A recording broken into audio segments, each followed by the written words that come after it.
Oke, bismillah. Assalamualaikum warahmatullahi wabarakatuh. Terus, saya tadi bilang we all have one. Setiap orang punya ideologi, suka tidak suka.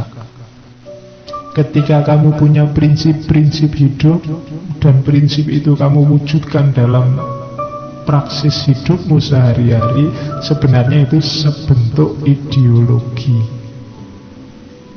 Tidak mungkin ada orang yang tidak punya sama sekali ideologi, meskipun orang desa tidak iso mikir, tidak ngerti internet, tidak ngerti laptop, pasti dia punya prinsip-prinsip hidup yang jadi pedomannya dia untuk melakukan sesuatu, jadi orientasinya. Itu ya sebenarnya ideologi membuat hidup kita lebih mudah. Tanpa ideologi, orang akan, yang pertama itu, relatively disoriented. Dia akan disorientasi. Kalau kamu tidak punya prinsip dalam hidup, kan kamu ngambang. Mau kemana, untuk apa, selanjutnya bagaimana, kamu tidak jelas. Kira-kira kamu pengen jadi apa besok? Tidak tahu ya Pak, saya itu tidak pernah mikir sampai ke sana. Gak punya prinsip, jadi kamu relatively disoriented, gak punya orientasi. Ini loh, ada dua kubu tawuran di Indonesia hari ini, ada klub A sama klub B. Kamu kira-kira ada di mana? Gak tahu Pak, saya gak usah mikir lah Pak yang gitu-gitu. Disoriented, kamu gak punya prinsip. Dan gak punya prinsip itu menyusahkan dirinya, juga menyusahkan orang lain dalam hal apapun. Kamu suka gak sama dia? Nggak tahu ya, suka apa enggak kayak gini. Loh itulah temenmu ya sumpah ini mau tak duluin, tapi jangan-jangan suka. Loh malah susah, mending jelas gitu loh. Kalau jelas kan enak menyikapinya. Oh suka, oh ya wis berarti kita bersaing nih, kan gitu. Ya bodoh wae ya. Jadi kadang-kadang saya juga repot, misalnya ada tanya, Mas sampean alirannya apa? Ah saya ada aliran-aliran Pak, yang penting. Itu kan susah menyikapinya. Orang tegas lebih enak. Sampean aliran apa? Saya apa? Oh berarti kalau A gini, ngerti aku. Ada yang harus saya hargai, saya toleran, tidak ngomong-ngomong inilah biar kamu nggak tersinggung. Kalau saya B Pak, oh iya, lebih enak menyikapinya. Tapi kalau kamu ngambang, ah saya itu tidak tahu kok Pak sejak dulu. A yo iso, B yo bisa, bingung kita menyikapinya. Jadi harus punya prinsip, memudahkan hidup. Bahwa prinsip kita salah, ya nanti kan ada yang mengingatkan, atau waktu kita evaluasi bisa diperbaiki. Harus punya ideologi, relatively disoriented. Atau yang kedua, kalau kita tidak punya ideologi, susah kita menghadapi hidup. Apa-apa bingung, ada fenomena-fenomena baru, jawabmu susah. Harus bagaimana? Tiba-tiba ada fakta A, tiba-tiba ada fakta B, tiba-tiba ada fakta C. Orang yang kamu kagumi tiba-tiba terbukti tidak beres, tiba-tiba kawin lagi, atau tiba-tiba korupsi, atau tiba-tiba. Loh, ketika menghadapi ini kan, kalau kamu punya prinsip enak. Tapi kalau enggak ya kamu akan bingung.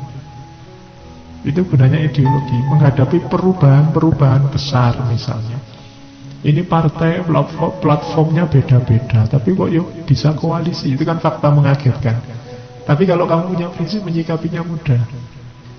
Katanya orang desa itu lugu, anti materi, rukun, tapi ini kok ada yang orang desa tapi materi sekali ya. Nah, itu kan fenomena baru.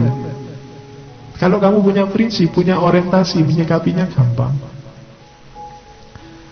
Dan yang ketiga, kalau kamu tidak punya prinsip, tidak punya ideologi, kamu susah untuk menilai. Ya tadi menghadapi aja susah, apalagi menilai.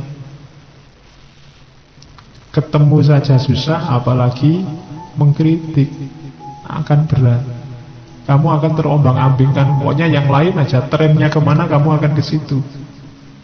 Kalau 2-3 tidak bisa, kamu tidak akan melakukan yang terakhir itu. Tidak pasti apa yang harus dilakukan, apa yang harus saya jalankan, menyikapi itu.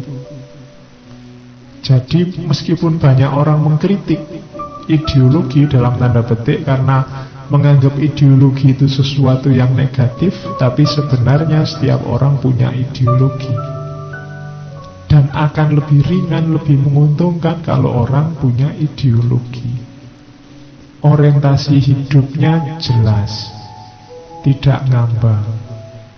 Jadi tidak usah malu-malu kalau kamu punya pandangan, punya prinsip, punya ideologi tertentu, tidak masalah.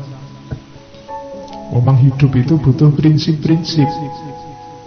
Pak, saya ideologi saya ikhlas lillahi ta'ala, apa saja saya harus begitu misalnya.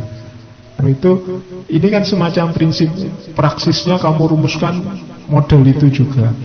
Mungkin di titik tertentu tidak pas, nanti kan ada perbaikan-perbaikan, tapi kamu lebih nyaman, sudah ada jawabannya.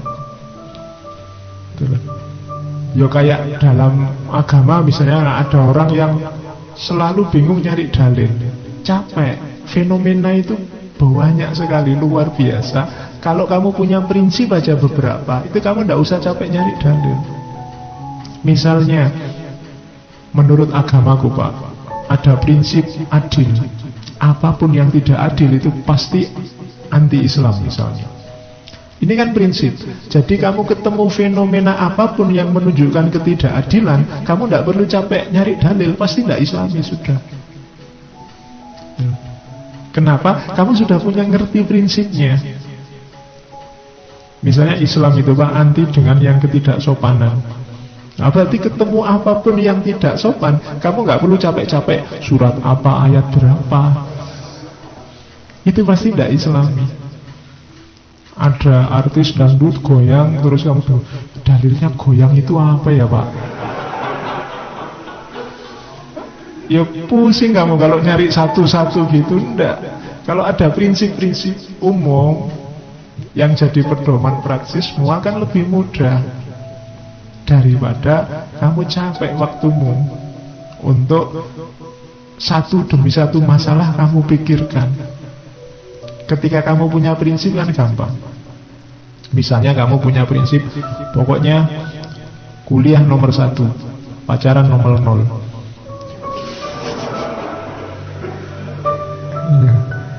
Lu itu kan enak, ada prinsip. Kalau urusan kuliah kok tabrakan sama pacaran, ya didulukan yang atasnya. Yang pacaran kan nomor 0. Itu kan enak, kamu gak perlu capek-capek menganalisis. Gitu loh. Kalau kamu tiap hari ada masalah kamu analisis satu-satu, waktumu habis. Jadi begitu ada tabrakan sebentar dalam hidupku, kalau tabrakan urusan ini sama ini, tadi janjinya tak nomor 1 kan ini, ya sudah. Jadi tidak perlu diskusi lama-lama. Nah, itu pentingnya ideologi. Jadi kita semua, saya ingin menghindar Pak dari itu. Saya tidak mau ideologi-ideologinan. Itu juga sejenis ideologi. Jadi, saya nggak mau punya prinsip apa-apa. Itu juga sejenis ideologi tapi merepotkan. Ya, kamu karena ketika tidak punya prinsip apapun, ya setiap satu masalah kamu diskusi, satu masalah kamu diskusi, habis waktunya. Misalnya urusan makan aja, makan itu pokoknya Pak, saya prinsipnya satu yang terjangkau oleh kantong, itu kan beres, selesai. Jadi meskipun ada restoran mewah luar biasa, kamu tidak perlu mikir di situ tidak ya makannya, tidak usah, mesti tidak nyampe, jadi tidak perlu dibahas, kan gitu, lebih simpel gitu. Oke, untuk malam hari ini saya cukupkan sekian dulu. Mohon maaf kalau ada yang kurang berkenan, mungkin 1-2 kekurangan apa, mohon dimaklumi. Kalau ada kekhilafan, kealpaan yang teman-teman ngerti benernya seperti apa, ya silahkan disampaikan. Kurang lebihnya mohon maaf. Wallahul muwaffiq, wallahu a'lam bissawab. Wassalamualaikum warahmatullahi wabarakatuh.